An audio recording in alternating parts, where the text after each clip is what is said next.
warahmatullahi wabarakatuh. Perkenalkan, nama saya Winanti, sarjana pendidikan dari unit kerja SMA Negeri 1 Tarumajaya.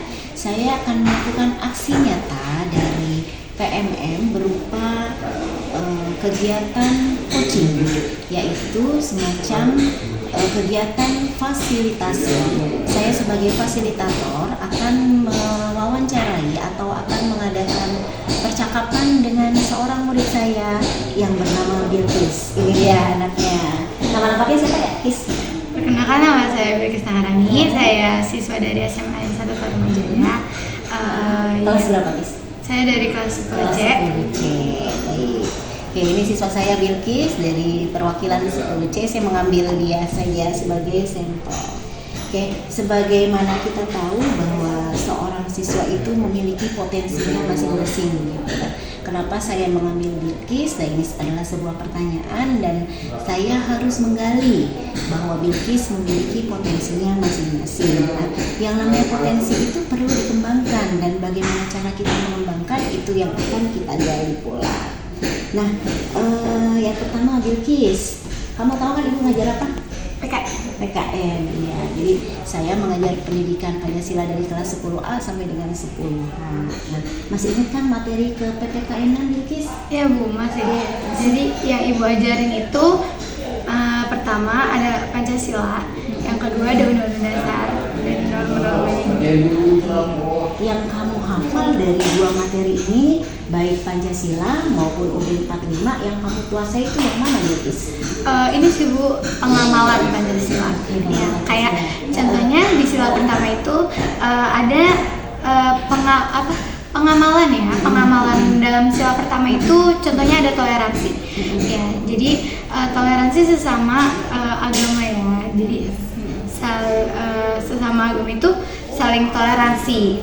Terus bagaimana cara di sila pertama itu kita diajarkan untuk beribadah kepada Allah gitu ya. Karena saya Islam, jadi beribadah kepada Allah. Terus gimana sholatin waktu, gitu sih Bu, pengamalannya ya untuk sila pertama. Kalau kamu terhadap sila ke-1 itu kamu bilang tadi kan bagaimana cara kita toleransi, bagaimana cara ibadah kita terhadap Tuhan Maha Esa. Nah, terhadap pengamalan sila ke-1, kalau menurut kamu sudah menjalankan hal tersebut atau belum? Insya Allah dan alhamdulillah sudah. Alhamdulillah sudah. Berarti terus dipertahankan, Bilkis. Oke. Tadi kan ada materi ke PPKN ya, ada materi tentang UUD 45, ada materi tentang Pancasila, terus kamu ternyata lebih suka dengan materi yang tadi tentang pengamalan Pancasila. Itu kalau di pelajaran saya adalah penerapan Pancasila dalam kehidupan sehari-hari. Bilkis tadi menyebut tentang pengamalan sila ke-1. Nah, kalau boleh Ibu tahu nih, tujuan yang ingin disampaikan ketika mempelajari ke PPKN, terutama yang berkaitan dengan pengamalan Pancasila itu apa sih? Tujuannya ya. Tujuannya mungkin kita jadi pengen lebih tahu gitu untuk pengamalan. Ternyata di PKN juga ada yang menyangkut agama selain di pelajaran PAI gitu ya. Ternyata di PKN ini kita juga diajarkan untuk mengamalkan dari sila pertama itu untuk mengamalkan ini apa tuh? Sila-silanya, iya. Terus untuk taat kepada Tuhan Yang Maha Esa juga, gitu. Itu diajarkan bukan oleh PKN dan bukan oleh PAI gitu. Maksudnya selain PAI juga PKN juga mengajarkan. Berarti perlu ditegaskan kembali sama Ibu nih, berarti memang ada hubungan antara pelajaran PAI yang kamu dapat dengan pelajaran pendidikan Pancasila yang Ibu ajarkan. Gitu. Baik, itu satu. Yang kedua, kan kita sudah sekitar 5-6 bulan ya belajar pendidikan Pancasila. Kemarin dari SMP mana, Kis? SMP 2 Tarumajaya. 2 Tarumajaya. Oke, setelah beberapa bulan ini kan sudah pernah melakukan tugas, yang pengumpulan tugas udah, ulangan harian pun sudah, terus sumatif tengah semester sudah, sampai kemarin ada sumatif akhir semester itu. Kalau menurut kamu, pencapaian yang kamu raih itu kalau kita nilai skalanya, kalau dari 0 sampai 10, kamu tuh kira-kira di posisi yang mana, Kis? Di posisi 6,5 sampai 7,5 gitu loh. 6,5 sampai 7,5. Kenapa kamu bisa bilang berada di 6,5 sampai 7,5? Mungkin karena nilai-nilai saya yang kurang kondusif, terus mungkin karena faktor dari teman-teman saya yang mungkin dari pelajaran BUIN diadakan beberapa kelompok, jadi mungkin kurang kondusif teman-teman saya. Berarti ada hambatan Ki selama ini ketika kamu belajar PKN bersama ibu, terutama tadi kamu sebut ada faktor teman-teman ya? Iya. Oke, berarti itu ada hambatan ya? Iya. Kondisinya seperti apa sih yang kamu bilang hambatan teman-teman tadi? Mungkin kurang komunikasi sama teman-teman saya. Jadi mungkin mereka mikirnya saya karena saya mungkin terbilangnya sudah bisa mengerjakan sendiri gitu. Mungkin mereka jadi mikirnya udahlah ngapain ngerjain, mungkin ada Bilkis gitu. Berarti kayak semacam mengandalkan. Iya, saling mengandalkan. Padahal saya butuh mereka juga. Berarti dengan kata lain butuh solusi dong. Iya. Solusi dari keluar dari hambatan tadi. Menurut kamu apa tuh? Solusinya sih lebih diajak komunikasi, kayak aku masih butuh kamu loh gitu. Kayak kamu jangan ngandelin aku doang. Kamu tuh masih aku butuhin gitu. Mungkin lebih diajak komunikasi lebih banyak sih. Berarti kan hambatannya tadi teman-teman ya, perlu ada komunikasi. Iya. Nah, berarti di situ harus ada apa istilahnya semacam kerjasama ya, betul ya? Oke, baik. Terus tadi hambatannya udah ada, solusinya pun sudah ada. Nah, kemudian kamu pasti punya tujuan dong. Iya. Tujuan yang kamu capai apa sih? Tujuan keberhasilan. Tujuan keberhasilan aku mungkin mendapatkan nilai yang lebih baik, terutama di pelajaran PKN ya. Terus aku pengen punya prestasi mungkin ya, prestasi yang banyak, terus lulus dengan nilai terbaik mungkin, terus mendapatkan teman yang baik mungkin ya, suatu keberhasilan, keberuntungan gitu tuh. Bagus banget kamu tujuannya, pengen punya teman yang banyak, berprestasi, nilainya bagus gitu. Barangkali bisa semacam apa ya, membawa nama baik Semansa Satu Tarumajaya ke luar. Kalau boleh ibu tahu, kamu masuk ke eskul? Iya, aku masuk eskul jurnalistik sama seni. Punya prestasi di bidang itu? Selama ini sih belum ya, karena mungkin baru beberapa bulan. Tapi insya Allah saya akan mencoba untuk mungkin ikut perlombaan untuk memajukan Seman juga. Gitu. Terus selama di Seman Satu Tarumajaya punya nggak sih pengalaman bahwa kamu udah ikut kegiatan ini, kegiatan itu gitu? Iya, saya udah ikut satu acara, itu namanya Dari Seni. Itu kayak semacam latihan vokal paduan suara. Jadi itu kita diajarkan beberapa tone suara gitu. Itu namanya apa ya? Waktu itu kalau nggak salah tuh apa ya, kayak seminar gitu Bu. Seminar gitu, ada gurunya yang ngajarin kita. Itu sih. Itu diadainnya di insya Allah di Cikarang Barat. Berarti udah beberapa bulan yang lalu tuh. Iya. Terus selain itu? Ada waktu itu saya ikut sama perwakilan dari kelas, dari beberapa kelas itu saya ikut juga sama Caisa, ikut literasi. Iya. Ada ilmu dong yang mau dapat? Iya. Ilmu apa tuh yang mau dapat? Apa ya? Mungkin ilmu yang saya dapat ya, itu bikin meningkatkan saya untuk berliterasi lebih banyak sih Bu. Kayak itu bikin saya tuh lebih pengen banget banyak baca buku gitu. Terutama partner saya Caisa itu orang yang suka banget sama novel. Jadi saya sama dia tuh sama-sama yang orang yang suka berliterasi gitu. Dan kita sering membagikan cerita itu kayak misalnya aku lagi baca satu novel dan Caisa baca satu novel dan kita tuh saling tukar cerita gitu. Iya. Jadi udah dapat berpengalaman nih. Tadi ikut literasi udah, seni dapat, pengalamannya pun banyak tuh. Cara mewujudkannya gimana tuh? Cara mewujudkan supaya tujuan itu tadi tercapai. Kamu literasinya dapet, seninya juga nanti barangkali kamu bisa tularkan ke teman-teman kamu nih. Punya ide nggak? Punya ide, gagasan, saran gitu? Mungkin kalau ide ke seni ya, itu mungkin saya akan ini jadi saya akan memberitahu beberapa ilmu yang saya dapat dari yang saya dapetin di seminar itu mungkin ya. Saya akan membagikan kepada teman-teman saya. Kayak saya akan mengajarkan, oh di ini ada alto loh, ini ada beberapa contoh suara gitu. Jadi itu rencana kamu ya. Kalau yang literasi tadi? Kalau literasi tadi mungkin saya setiap hari Selasa di SMA Sabta Remaja kan ada literasi. Nah mungkin saya akan mengajak teman-teman saya untuk membaca bersama mungkin, atau kita bertukar pikiran tentang apa sih yang tadi kamu baca, apa yang kamu dapat gitu. Terus kalau terhadap rencana aksi itu pasti ya kita sih nggak mau nanti ada gangguan ya, tapi barangkali tanpa direncanakan ada sebuah gangguan gitu ya.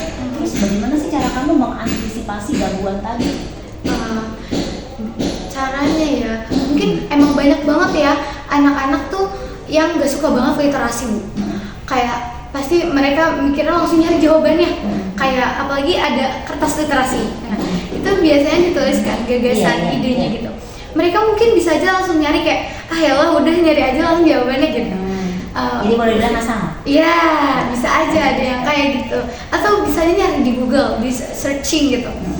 Tapi untuk gangguan itu sih bisa aja aku mungkin ini ya lebih mengajak mereka mungkin itu mungkin suatu gangguannya kayak yang aku bilang tadi itu aku ajak mereka kayak coba dibaca lagi apa sih yang kamu dapat, jangan searching dulu mungkin gitu, kayak kamu coba baca lagi ini di bagian ini ada loh jawabannya, kamu gak perlu searching gitu.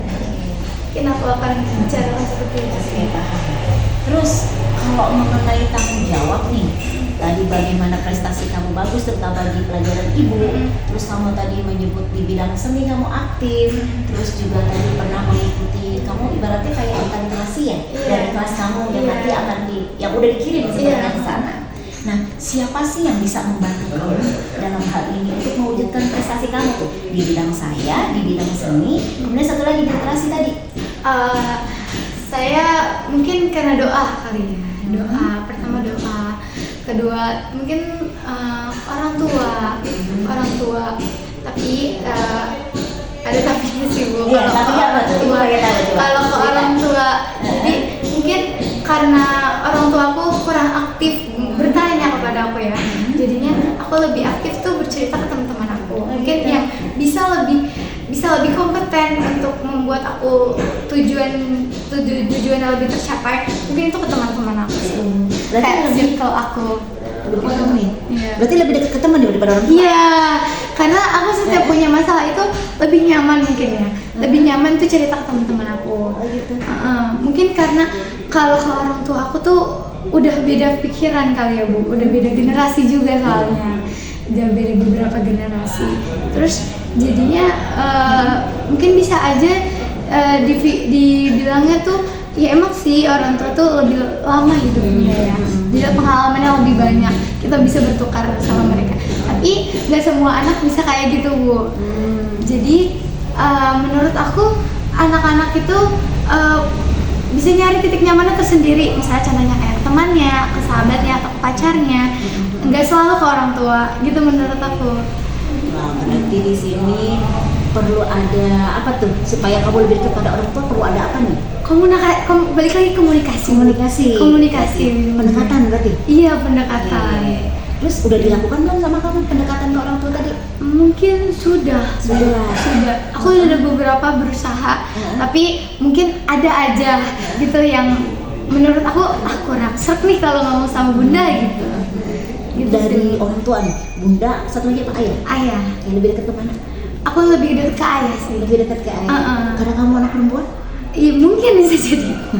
Karena kan gini ya, biasanya kalau anak perempuan itu lebih dekat kepada ayahnya. Ada beberapa penemuan yang mengatakan seperti itu, karena boleh dibilang cinta pertamanya anak perempuan itu kepada ayahnya gitu, laki-laki pertama yang ditemukan di dunia ini gitu. Nah, terus gini, perlu ada kerjasama tadi, teman iya, guru iya, orang tua iya dalam mencapai tujuan kamu. Nah, seandainya tujuan kamu udah tercapai nih, bagaimana kamu menjaga komitmen kamu sehingga prestasi kamu tetap jalan, komunikasi juga bagus. Cara gimana? Caranya sih tetap menjadi yang lebih baik lagi, terus menggali diri aku, apa nih yang aku belum bisa, apa nih yang harus aku pertahanin lebih detail gitu. Terus harus menjadi yang lebih baik dari yang terbaik sih. Seperti itu. Ada yang mau ditambahin ke Ibu? Ada yang kamu sampaikan? Mungkin ini kali ya Bu, menjadi yang menjadi yang terbaik itu jangan cukup puas sama hasil yang terbaik itu. Jadi kayak kita tuh harus tetap lebih berusaha lagi, lebih giat lagi supaya kalau kita udah jadi yang terbaik harus jadi lebih yang terbaik lagi. Berarti jangan puas dengan prestasi kita di saat ini. Kalau anaknya aja semangat, berarti ibu sebagai guru juga harus lebih semangat lagi daripada beliau. Oke. Berarti intinya bahwa dalam kegiatan ini ibu sudah melakukan sebuah tindakan yang bernama coaching ya terhadap kamu. Semoga kedepannya apa-apa yang sudah tadi disampaikan bisa dijalankan, bisa diagendakan dengan hasil yang terbaik. Seperti itu. Makasih Duti sudah mau berdialog dengan ibu. Demikian tadi coaching yang saya laksanakan terhadap murid saya bernama Bilkis dari kelas 10C. Terima kasih atas perhatiannya. Assalamualaikum warahmatullahi wabarakatuh. Yes, tadi kamu sampaikan kan bahwa kamu tuh masuk ke dalam ekskul seni. Iya. Berarti kamu dari ekskul seni kamu pilih yang mana tuh? Kayaknya ada teater ya? Kamu dari mana sih? Aku ngambil dari ekskul seni itu ambil seni musik. Seni musik. Kenapa kamu ke seni musik? Mungkin karena separuh hidup aku ada di sini, ada di musik gitu. Berarti ada lagu yang kamu sukain dong? Ada sih. Ada lagu apa? Iya. Dari Nadif Basmala itu Penjaga Hati. Bisa nyanyi? Ini sedikit kali ya. Ini Bu, jadi salah satu liriknya itu ada yang ini Bu. Karena bersamamu semua terasa indah. Bila kelana hatiku telah hancur semua. Janjiku takkan ku lupa, wahai kau bidadariku dari surga untuk selamanya. Bersamamu terasa indah. Iya. Siapa itu? Ada Bu. Biasa. Berarti teman.